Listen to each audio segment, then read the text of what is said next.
در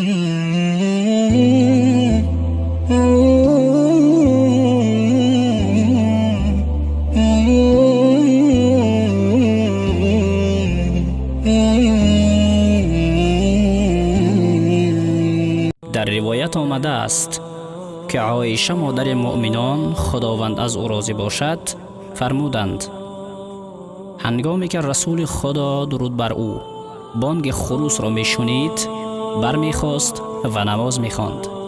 حدیث بخاری، کتاب نماز تهجد، خوابیدن در وقت سحر، باب 6.